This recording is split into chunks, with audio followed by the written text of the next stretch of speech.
আসসালামু আলাইকুম। Nahid Swiss cooking রুমে স্বাগতম জানাচ্ছি আজকের রেসিপি। দারুণ মজার একটি স্ন্যাক্স, এটাকে বলা যায় ডিমের ঝাল পিঠা, ডিম পিঠা, ডিমের ঝাল পাকন অথবা যে কোনো নামে, ডিমের কেক, যে কোনো কিছু বলা যায়, যে নামটা দিয়ে থাকবেন। তবে এটা সাধারণত মিষ্টি করে করা হয়, চালের গুঁড়া দিয়ে, গুড় দিয়ে করা হয়ে থাকে। এটা নোয়াখালী অঞ্চলের একটি বিখ্যাত পিঠা, যা যাকে বলে পান্তুয়া আমার জানা মতে। তবে আমি এটাকে ঝাল ভার্সানে করেছি। এটা ডায়াবেটিক্সের যে কোনো মানুষে খেতে পারবেন, আর খেতে অত্যন্ত মজাদার। এটা টিফিন, বিকালের নাস্তা বা যে কোনো সময়, যে কোনো প্রয়োজনে, মেহমানদারিতে অনেক ইজিলি এটা করা যাবে। আর এত মজাদার, এত সুন্দর, কি সুন্দর লেয়ার লেয়ার এবং দুইটা কালার। এগুলো কালার করে আমি করেছি আমার নিজস্ব আইডিয়া থেকে। তো দেখা যাক যে আমি কিভাবে করেছি। ভিডিওটি না টেনে সম্পূর্ণ দেখবেন, রেসিপিটি জানবেন, আর ভালো লাগলে বেল আইকনে ক্লিক করে রাখবেন। তো আমার এই ডিমের ঝাল পিঠা বা ডিমের পাকন পিঠা, ঝাল পাকন যে নামেই ডাকি, এই পিঠাটা অনেক মজাদার, অনেক সুস্বাদু। বাড়িতে নিশ্চয়ই একবার ট্রাই করবেন। আর এই সুন্দর পিঠাটা কিভাবে তৈরি করি সেটাও সম্পূর্ণ দেখে নেবেন। তো আসুন দেখা যাক এই মজার পিঠাটা আমি কি দিয়ে তৈরি করি, কত সামান্য ইনগ্রিডিয়েন্টসে এবং হাতের কাছে থাকা সব কিছু দিয়ে। আর এটাকে আপনি যেভাবে খুশি সেভাবে ব্যবহার করতে পারবেন। প্রথমেই লাগবে 3টা ডিম, বড় সাইজের দেখে ডিম নিয়েছি। আপনার ডিম যে কয়টা পিঠা করবেন সে কয়টা ইচ্ছা।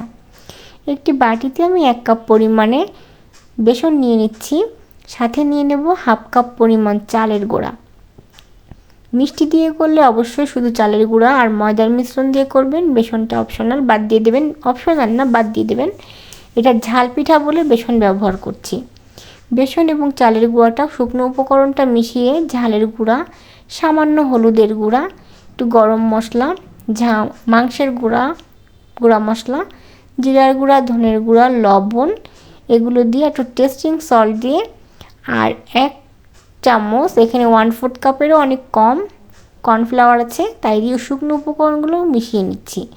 আমার এখানে সব উপকরণগুলো চেলে নেওয়া, তাই আমার চালার প্রয়োজন হচ্ছে না। আপনারা প্রয়োজনে চেলে নেবেন, যাতে এর মধ্যে কোনো আস্ত দানা ভাবটা না থাকে। আর চালের গুঁড়া কী করে করতে হয় এটা আমার প্লেলিস্টে দেওয়া আছে, একটু দেখে নেবেন। এবার আমি এখানে দিয়ে দিচ্ছি আদা বাটা, রসুন বাটা আর কাঁচা ঝালের পেস্ট।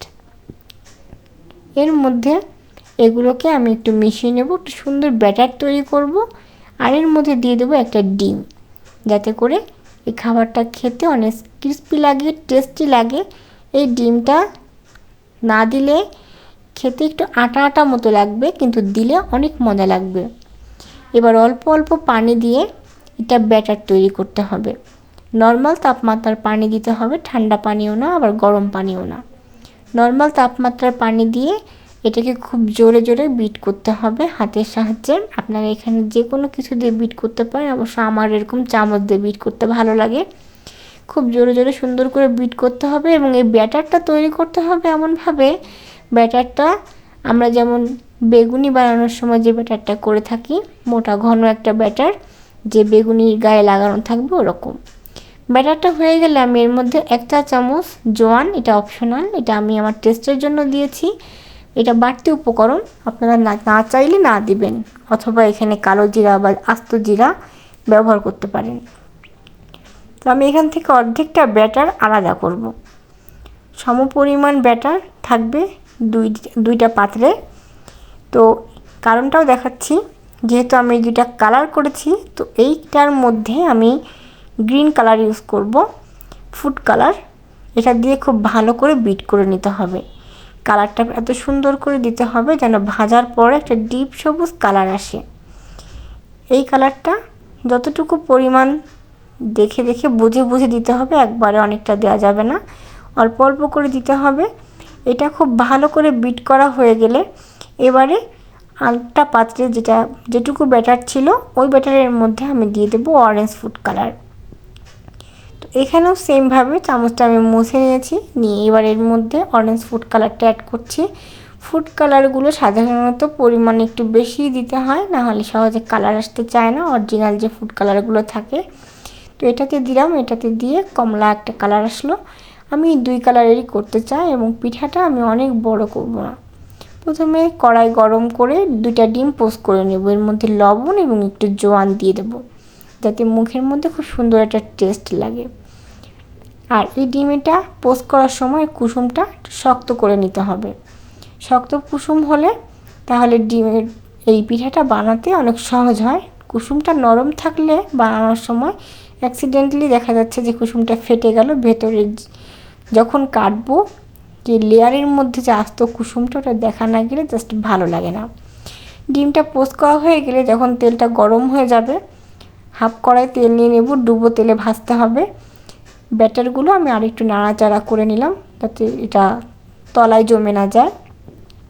এবারে ডিমের গায়ে বেসন দিয়ে এটা তেলের মধ্যে ছেড়ে দিতে হবে। যে কোনো একটা কালার আগে ইউজ করতে হবে।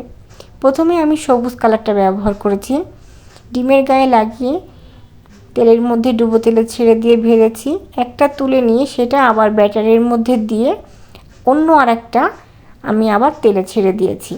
প্রথম এরকম এবড়ো থেবড়ো হবে, আস্তে আস্তে এটাকে কোটিং করতে করতে এটা খুব সুন্দর একটা শেপে চলে আসবে, একটা বড় বল সাবানের মতন হয়ে যাবে। তো এভাবে করে প্রথমে যে কোনো একটা কালার ইউজ করতে হবে। প্রথমে আমি সবুজ কালারটা ব্যবহার করেছি, আপনারা চাইলে অন্য কোনো কালার ব্যবহার করতে পারেন। আপনারা রেড ব্যবহার করতে পারেন, আপনারা পিঙ্ক বা গোলাপি কালার ব্যবহার করতে পারেন। তো প্রথমে আমি যে সবুজ কালারটা ব্যবহার করেছি এর মধ্যে আমি অন্য কোনো কালার নিব না। আপনারা চাইলে যে কমলা কালারটা আমি আগে 2টা কালার করেছি ওটা আগে করে পরে সবুজটা করতে পারেন। তো আমার মনে হলো আমি আগে সবুজটা করি, উপরে আমি কমলা কালারটা দিয়ে দেব।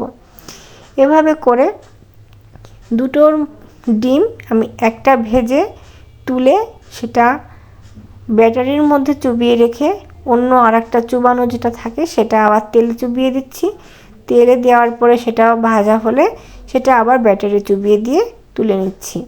এভাবে করে আর নাড়াটাড়া করতে হবে অনেক সাবধানে, এটা উল্টাতে গেলে অনেক সময় তেলটা ছিটে গায়ে পড়তে পারে, এদিকে লক্ষ্য রাখতে হবে। আর সবুজ কালারটা দিয়ে ভাজার সময় অবশ্যই খেয়াল রাখতে হবে যেন খুব বেশি ভাজা না হয়ে যায়। অতিরিক্ত ভাজা কারণ এর মধ্যে ডিম দেওয়া আছে, হলে এটার সবুজ রঙটা পুড়ে কালচে হয়ে যাবে, ভেতরের যে একটা সুন্দর সবুজ কালার থাকবে না। তো সবুজ কালার দিয়ে আমার সম্পূর্ণ ভাজা হয়ে গেছে। এবার আমার অরেঞ্জ কালারটা দিয়ে ভাজার পালা। তো প্রথম স্টেপে আমার অবশ্য একবারেই কমলা হবে না, দেখতেই পাচ্ছেন আমি গরম গরম অবস্থায় ব্যাটারি চুবিয়ে তেলের মধ্যে দিয়ে দিচ্ছি। এভাবে করে এটা যখন ভাজা হয়ে যাবে এটাকে আবার আমি ব্যাটারি চুবিয়ে দেব, আর ব্যাটারির মধ্যে আরেকটা যে ডিম আছে ওটাকে আমি তেলের মধ্যে দিয়ে দেব। সেম ওয়েতে যতক্ষণ না পর্যন্ত ব্যাটারটা শেষ হচ্ছে বা আপনি যতক্ষণ পর্যন্ত ডিমের এই পিঠাটার পুরুত্ব বা যতখানি পুরু চাচ্ছেন ততক্ষণ পর্যন্ত এই একই নিয়মে ভাজতে হবে। তবে আমি যে নিয়মে যতখানি পুরু করে ভেজেছি এর থেকে পুরু করে ভাজলে ওটা খেতে আর ভালো লাগবে না। তো এভাবে করে আমি বারবার করে চুবিয়ে চুবিয়ে ভেজে নিচ্ছি। তো ভিউয়ার্স, যদি আপনাদের এটা ইউনিক মনে হয় যে এরকম পিঠা প্রথম দেখলেন বা প্রথম খাচ্ছেন বলছি সরি মানে প্রথম দেখছেন, তাহলে অবশ্যই আমাকে হেল্প করবেন, আমার পাশে থাকবেন। নতুন হয়ে থাকলে সাবস্ক্রাইব করবেন, বেল আইকনে ক্লিক করে রাখবেন। আর পুরনো ভিউয়ারদের অসংখ্য ধন্যবাদ জানাচ্ছি আমার পাশে থাকার জন্য। আর ভালো মন্দ কেমন হয়েছে জানিয়ে অবশ্যই আমাকে কমেন্ট করবেন। কমেন্ট হচ্ছে আমার জন্য একটি অনুপ্রেরণা, এটা পেলে আমার ভালো লাগে। যদিও আমি রান্না করতে পছন্দ করি, তবে এই রান্না করা আপনাদেরকে দেখানোর জন্য এক্সট্রা টাইম দিয়ে ভিডিও করা এটার একটা উৎসাহ তৈরি হয়।